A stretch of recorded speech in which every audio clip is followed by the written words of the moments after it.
Work and energy chapter 11 of the class 9th। आज हम work और एनर्जी पर चर्चा करेंगे। चैप्टर 11 जो साइंस का चैप्टर है, सबसे पहले हम देखेंगे वर्क क्या है, वर्क क्या होता है। तो वर्क सामान्य सेंसों में वर्क हर आदमी वर्क करता है, हर मशीनें वर्क करती हैं, लेकिन साइंस के दृष्टि से वर्क का हम डिफाइन करेंगे कि work is said to be done when the force is applied on the body and the body moves under the influence of the force। मतलब वर्क तभी माना जाएगा जब किसी बॉडी पर कोई फोर्स लगता है और वह बॉडी फोर्स के डायरेक्शन में कुछ डिस्प्लेसमेंट मूव करती है, तो हम कहेंगे कि वहाँ वर्क हुआ है। यानी work is done when the body when the force applied on the body and body moves in direction of force, तो वर्क तभी माना जाएगा। तो इस तरह से वर्क को हम डिफाइन करेंगे। वर्क यहाँ पर वर्क इक्वल टू हो जाएगा, work is equal to force into displacement. यहाँ दिया गया work is equal to force into displacement.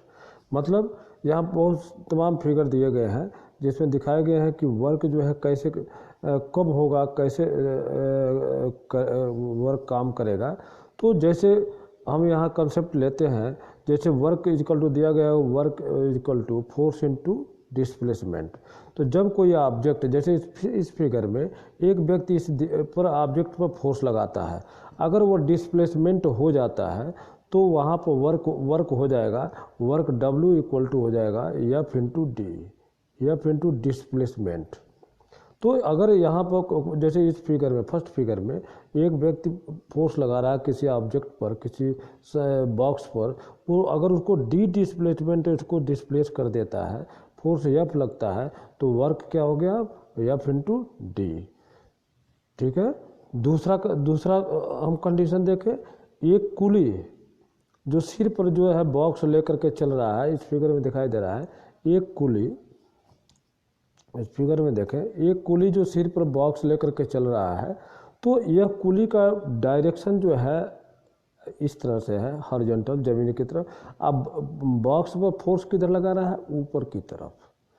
तो कुली तो काम करेगा, यहाँ कुली को हम पेमेंट भी देंगे, पैसे भी देंगे, लेकिन साइंस की नज़रों में यहाँ पर नो वर्क नहीं हो रहा है कुली द्वारा। क्यों? क्योंकि वर्क की डिफिनीशन में, साइंस के अनुसार वर्क के डिफिनीशन में फोर्स या फोर्स के डायरेक्शन में डिस्प्लेसमेंट होना चाहिए। यहाँ फोर्स और डिस्प्लेसमेंट में 90 डिग्री का एंगल बन गया है, परपेंडिकुलर है। तो यहाँ पर हम कहेंगे कि यहाँ पर वर्क इज इक्वल टू 0, यहाँ वर्क नहीं हो रहा है। F इंटू डी यानी W equal to F into D तभी वैलिड है जब जो दोनों के बीच जो है 90 डिग्री का एंगल ना हो। अगर F इंटू डी के बीच 90 डिग्री का एंगल बनता है, तो वह हम कहेंगे साइंस की नज़रों में यहाँ वर्क नहीं हुआ है। तो एक कुली जो सिर पर लेकर के वेट चल रहा है, वर्क नहीं कर रहा है, क्योंकि फोर्स ऊपर लगा रहा है, जा रहा है आगे की तरफ, तो यहाँ वर्क नहीं किया हुआ साइंस में। दूसरा, ऐसे ही अर्थ के चारों ओर मून या सैटेलाइट घूम रहा है, तो यह मून या सैटेलाइट में हम कैसे घूमता है, इसको अर्थ अपने इधर नीचे की तरफ खींचती है, लेकिन मून नीचे नहीं आता, मून इस डायरेक्शन में जाता है, सर्कुलर पाथ में घूमता है। तो हम देखते हैं कि अगर इसको टेंजेंट ड्रा करें तो ये 90 डिग्री, फोर्स के डायरेक्शन नीचे है, जा रहा है ऐसे, तो ये 90 डिग्री, तो यहाँ भी W इक्वल टू 0, तो वर्क इस कंडीशन में नहीं लगा।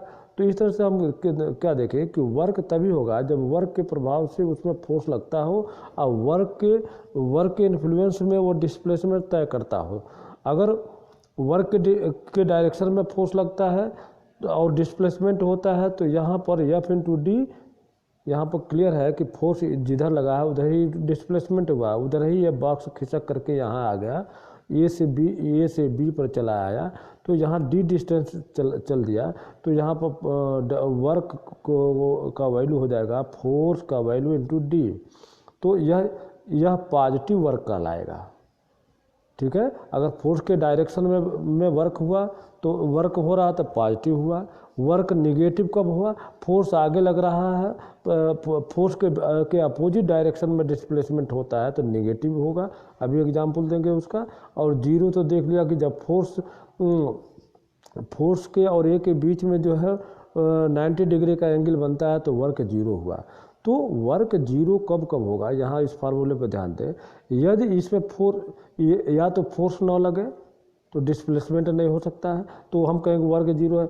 या डिस्प्लेसमेंट जीरो हो, फोर्स लगे और जैसे मान लो ये आदमी जो है बॉक्स के अलावा किसी दीवार पर, एक घर की दीवार पर फोर्स लगा रहा है, तो दीवार आदमी के फोर्स के लगाने से नहीं गिर सकता है, तो यहाँ पर फोर्स तो लगाया जा रहा है लेकिन यह दीवार खिसक नहीं रहा है, तो हम कहेंगे कि यहाँ वर्क इक्वल टू जीरो, यहाँ वर्क जीरो हो जाएगा क्योंकि डी का वैल्यू डिस्प्लेसमेंट नहीं हुआ। यानी जिस पर फोर्स लगता है वो उसका डिस्प्लेसमेंट होना ज़रूरी है, उसको खिसकना ज़रूरी है।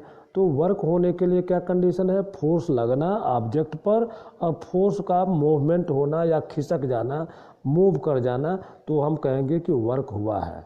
तो वर्क है को फार्मूला है फोर्स इनटू डिस्प्लेसमेंट। अब इसकी यूनिट आती है कि हम फोर्स को कैसे मेजर करें। तो फोर्स को हम देखते हैं कि फोर्स वर्क को कैसे मेजर करें, तो work equal to force into displacement.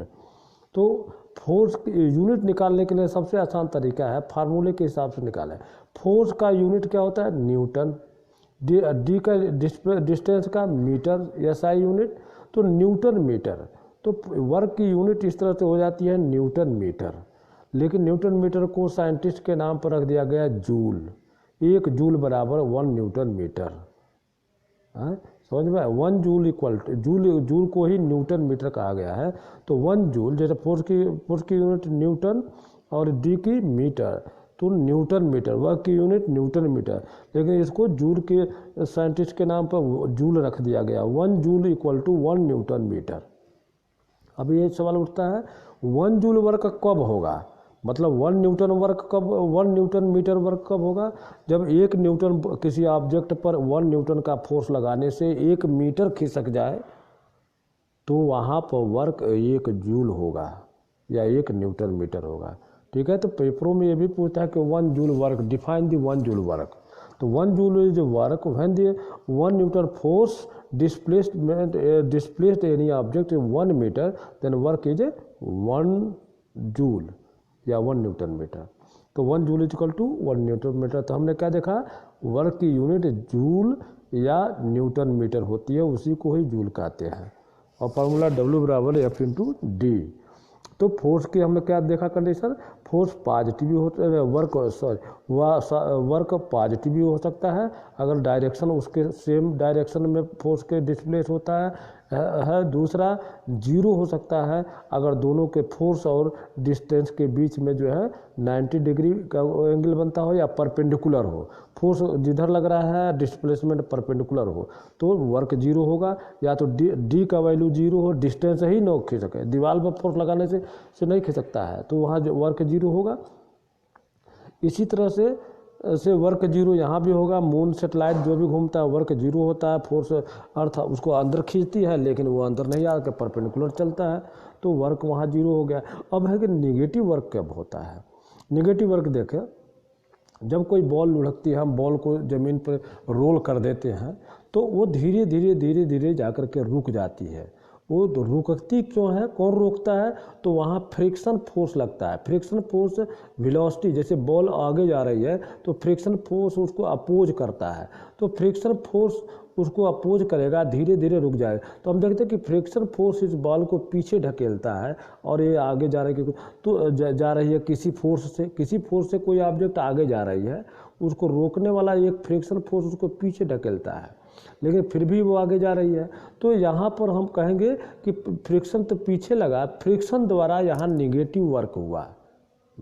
दूसरा एग्जाम्पल क्लियर होगा, अगर हम चलती हुई कार को ब्रेक लगाते हैं तो क्या होता है, ब्रेक लगने से कार धीरे धीरे रुक जाती है, तो ब्रेक द्वारा क्या लगा, फोर्स, तो वह फोर्स फोर्स जो लगा है कार को रोकने के लिए, कार को अपोजिट डायरेक्शन में वो काम कर रहा है, लेकिन कार फिर भी आगे जाकर रुकती है, पीछे जाके तो रुकती नहीं है कि ब्रेक लगा हुआ गाड़ी पीछे जाकर रुक गई।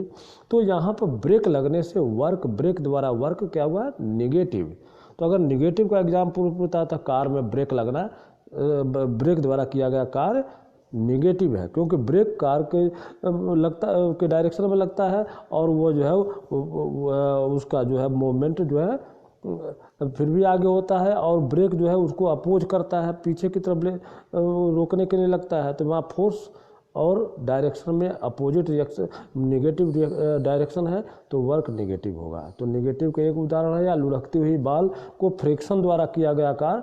ये दूसरा एग्जांपल देगा कि रोल करती हुई या लुढ़कती हुई बाल को फ्रिक्शन द्वारा किया गया वर्क जो है निगेटिव होता है। तो positive work, negative work, zero work. Zero work कुली द्वारा किया गया काम। ऐसे बहुत सारे एग्जाम्पल हैं, जैसे वर्कशीटों में आता है इस तरह से। जैसे वर्क जीरो कब होगा, जैसे देखें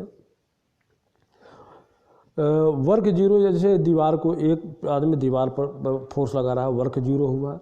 कोई आदमी कोई टहल खड़ा है लेकर के, या ये जिम या जो देखो यहाँ पर लेकर के खड़ा है, वेट लेकर खड़ा है, वह भी वर्क जीरो हुआ। कोई बैग लेकर के चल रहा है पीठ पर, वो भी वर्क जीरो हुआ। तो वर्क डन इज सेट, देखो यहाँ पर पहला है work done is set to be positive when the direction of the motion produce in the object is same as in the direction of the force applied. जिस direction में force applied होता है उसी में मूवमेंट हो तो positive. जैसे child pulling a car and object attract toward the magnet, ये सब पॉजिटिव है। Child pulling a car, child अगर एक कार को खींचता है, खिलौने कार को, जैसे यहाँ फिगर में दिखाया गया, तो ये पॉजिटिव डायरेक्शन में होगा। Work done is said to be negative when the direction of motion of the object oppose the direction of the applied. जैसे एग्जाम्पल इसने दिया है वर्कशीट में, applied brake in the moving car, ये negative work होगा। दूसरा, goalkeeper stopping a ball to avoid the goal, goalkeeper एक ball को रोकता है, गोल होने से रोकता है, तो वहाँ वो गोलकीपर द्वारा किया गया, हाथ से किया गया वर्क नेगेटिव हुआ। वो डायरेक्शन के अपोज, विरोध में, विपरीत दिशा में बल लगाता है। जीरो का, ये satellite moving around the earth, वो जीरो हुआ। दीवार पर बल लगाया, जीरो हुआ। ये जीरो वर्क हो रहे हैं सारे। तो इस तरह से यहाँ पर वर्कशीट में एक और फार्मूला दिया है जो बड़े क्लासों में हम पढ़ेंगे।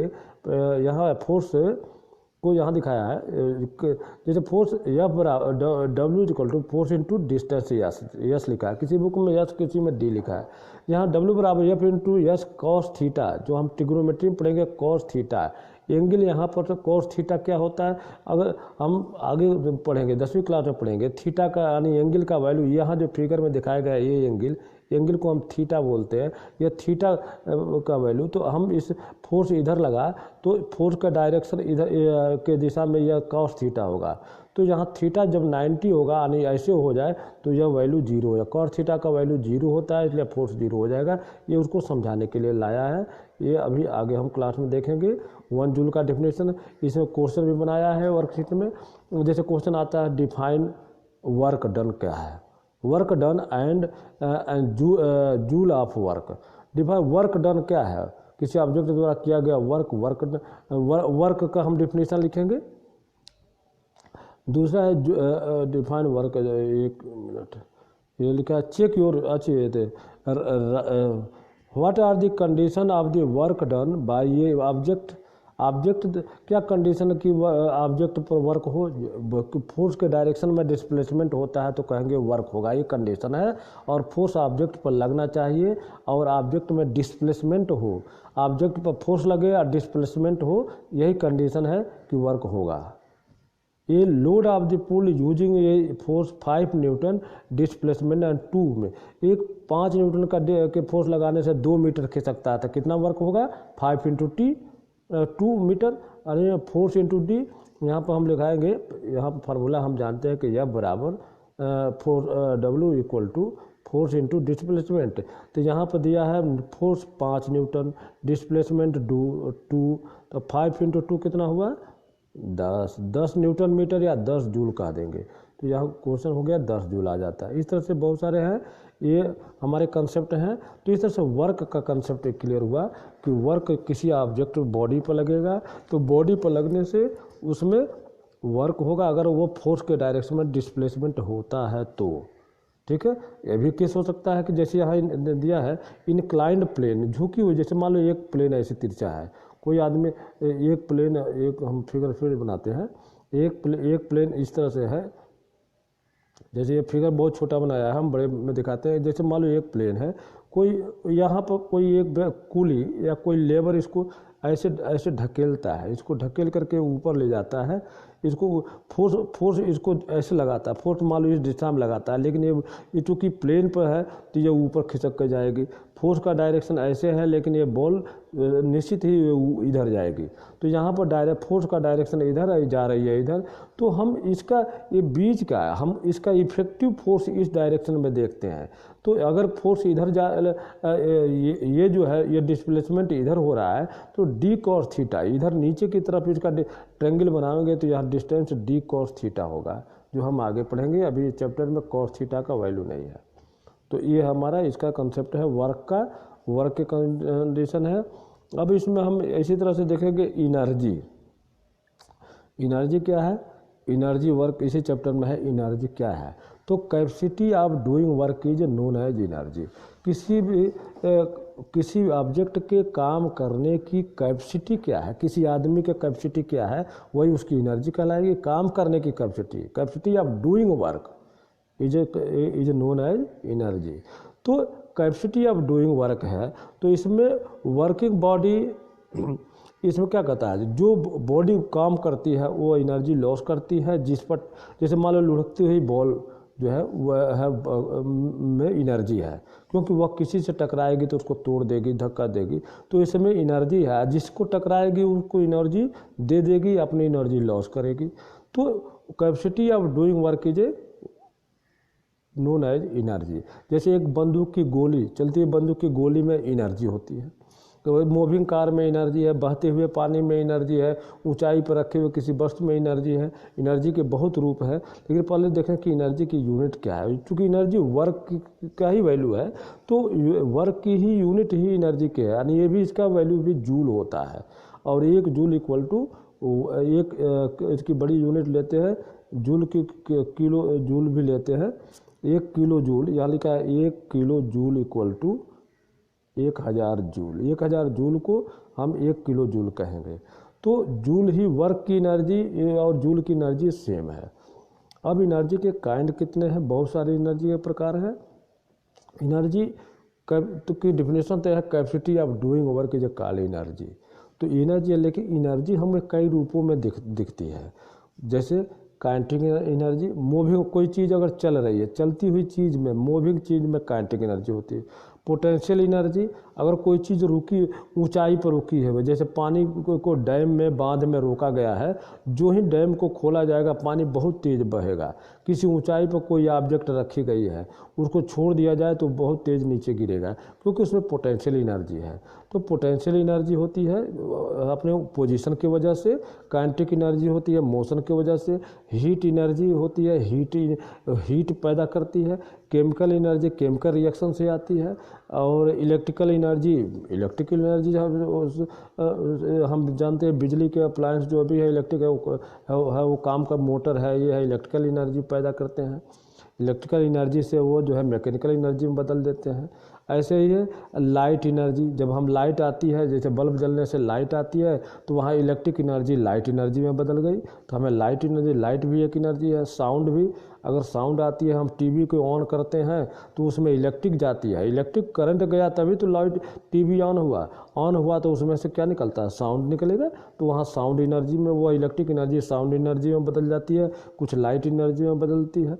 न्यूक्लियर एनर्जी, एटम बम जैसे बनाते हैं तो वहाँ न्यूक्लियर के टूटने से या मिलने से जो एनर्जी बनती है वो न्यूक्लियर एनर्जी। ऐसे एनर्जी बहुत प्रकार की होती है। मेन है हम यहाँ कोर्स में काइनेटिक और पोटेंशियल एनर्जी की चर्चा करेंगे, ठीक है। तो काइनेटिक एनर्जी हमने कहा कि moving energy of the body due to motion. अगर कोई ऑब्जेक्ट में मोशन है, मूविंग ऑब्जेक्ट है, वेलोसिटी है, तो उसमें काइनेटिक एनर्जी है। काइनेटिक एनर्जी का फार्मूला बताया गया है, का होता है K equal to half m v square, half m v square. Mass क्या है, अगर कोई ऑब्जेक्ट मूव करती है मास एम है, वी वेलोसिटी चलती है तो उसकी वेलोसिटी वी है, तो kinetic energy half m v square हो जाएगा, half m into v square. तो ये फार्मूला लिखा गया है काइनेटिक एनर्जी के बराबर हाफ एम वी स्क्वायर। ये फार्मूले से आए हैं, इसका डिटेल हम फिर कभी चर्चा करेंगे। अभी हम इसकी डिफिनीशन और फार्मूले देखते हैं। काइनेटिक एनर्जी तो क्या समझे, ये the energy of the body due to its motion. Moving object में, बंदूक की गोली में, चलती हुई कार में, सब में काइनेटिक एनर्जी है। किसी को टकराएगी तो डैमेज कर देगी, तोड़ देगी, हीट कर देगी, उसको कुछ भी कर सकती है। तो काइनेटिक एनर्जी एक एनर्जी होती है। फिर और बहुत सारे हम इसमें देखते हैं पोटेंशियल एनर्जी। देखें potential energy, the energy of body due to position or change its shape. Potential किसी ऊंचाई पर, जैसे कोई किसी वस्तु को हम कितनी ऊंचाई पर रख दें, जैसे यहाँ दिखाया गया कि एक ऑब्जेक्ट को यच ऊंचाई पर रखा गया है। यच ऊंचाई पर रखने से उसमें उसमें एनर्जी हो, क्योंकि उसको जो ही छोड़ा जाएगा वो ज़मीन पाएगी। जैसे हम जानते हैं कि कोई, मान लो यहाँ पर फिगर दिखाते हैं, कोई ऑब्जेक्ट यहाँ पर है, यच ऊंचाई पर रखी है, ज़मीन से यच ऊंचाई पर रखी है, ठीक है, ये किसी टेबल पर रखी है। इसको जो ही हम टेबल से बाहर कर दें तो ये नीचे गिरेगी। तो क्यों गिरेगी, इसके पास काइनेटिक, इसके पास पोटेंशियल एनर्जी है। जिस एनर्जी से गिरेगी वो ड्यू टू पोटेंशियल एनर्जी, यह पोटेंशियल एनर्जी इसके द्वारा किए गए वर्क के बराबर होगी। इसको यच ऊंचाई आने में, यहाँ डिस्टेंस डी, यहाँ यच मान लेते हैं कि यच हाइट यच है, तो वर्क कितना हो जाएगा, इसमें लगने वाला फोर्स, यच ऊंचाई पर कोई ऑब्जेक्ट है तो उस पर कितना फोर्स लगता है। अभी हम इसको अलग से फिर से देखें, ये ऑब्जेक्ट है, मास एम है, यह जो है ज़मीन पर गिरेगा तो यह इस पर फोर्स लगेगा एम जी, पृथ्वी एम जी फोर्स लगाएगी और यह ऊंचाई चलेगा। तो W इज इक्वल टू होता है फोर्स इंटू, अभी पढ़े, वर्क बराबर फोर्स इंटू क्या होता है, डिस्प्लेसमेंट। तो फोर्स क्या है हमारा एम जी और डिस्प्लेसमेंट क्या है एच। तो फार्मूला हो गया वर्क बराबर एम जी एच। तो जो एनर्जी थी वो वर्क करने में व्यतीत हो जाएगी, खर्च हो जाएगी, तो वही एनर्जी हमारी एम जी, वर्क ही हमारी एनर्जी है यहाँ। तो इसलिए एनर्जी का, पोटेंशियल एनर्जी का फार्मूला दिया गया है पी बराबर, पोटेंशियल पी बराबर M G H. M G क्या है, अर्थ जी है ग्रेविटेशनल एक्सीलरेशन, हम पढ़ चुके हैं ग्रेविटी वाले चैप्टर में। 9.8 मीटर पर सेकंड स्क्वायर होता है गुरुत्वीय त्वरण, ग्रेविटेशनल एक्सीलरेशन 9.8, या कहीं कहीं 10 भी होता है, 10 मीटर पर सेकंड स्क्वायर। तो एम जी क्या है, अर्थ द्वारा लगाया गया फोर्स, एच क्या है डिस्टेंस। तो काइनेटिक एनर्जी पी बराबर एम जी एच, ये याद रखेंगे फार्मूला। काइनेटिक एनर्जी पी नहीं पोटेंशियल एनर्जी पी बराबर एम जी एच, और काइनेटिक एनर्जी पीछे पड़े हाफ एम वी स्क्वायर। दोनों की यूनिट जूल या न्यूटन मीटर, वर्क की ही यूनिट होती है। अब इस पर एक न्यूमेरिकल को देखें, जैसे बुक में दिया है, हमारे एक्सरसाइज में दिया है, a body of mass 20 kg raised in a height 5 metre. एक 20 किलो की वस्तु को, किलोग्राम की वस्तु को हम 5 मीटर ऊंचा उठा कर रख देते हैं, तो इसके पास पोटेंशियल एनर्जी कितनी है। तो हम यहाँ पर क्या हुआ, ये 5 kg क्या है हमारा मास, नहीं यहाँ मास हमारा 20 kg, हाइट हमारा 5 kg, जी का वैल्यू अर्थ पर 10 माना गया है, 10 मीटर पर सेकंड। अगर नहीं दिया है तो 10 नहीं तो दे देगा तो 9.8 भी होता है मीटर पर सेकंड स्क्वायर। और तो पोटेंशियल एनर्जी पी बराबर एम जी एच में फार्मूला रखे, एम के जगह पर रखते हैं 20, जी की जगह 10, 5 तो गुणा करने पर आ गया 1000 जूल, जिसे हम 1 kg कहें, किलो जूल भी कहेंगे। तो इस तरह से न्यूमेरिकल भी बहुत आसान है। इस चैप्टर के 2 ही फार्मूले हैं, काइनेटिक एनर्जी और पोटेंशियल एनर्जी। तो इस पर हम न्यूमेरिकल हल करेंगे, काइनेटिक एनर्जी, पोटेंशियल एनर्जी पर, और एनर्जी के ये प्रकार हैं। और ये वर्कशीट जो भी साइंस के बनते हैं सब इस चैप्टर पर आधारित, ये सब इसी पर हैं। ये यही चीज़ लिखे हैं, कोई नई चीज़ है। जैसे आप क्वेश्चन दिया है वर्कशीट का, डिफाइन एनर्जी क्या है, एनर्जी क्या है, तो कैपेसिटी ऑफ डूइंग वर्क है ना, is called energy. Also write its unit joule, what are the different from form of energy, energy के कितने डिफरेंट फार्म, बहुत से काइनेटिक, पोटेंशियल, इलेक्ट्रिक, लाइट, सारे लिख दो, 5-6 लिख दो। Explain the 1 kilo joule energy in joule, तो ये 1000 का इसमें इंटू कर दे तो जूल में बदल जाएगा। वो 14.4 लिखा है, 14.5 के किलो जूल है, तो इसको जूल में बदलेंगे तो 1000 का गुणा कर दें तो 14500 हो जाएगा, जूल हो जाएगा। ठीक है, ये बहुत आसान क्वेश्चन है।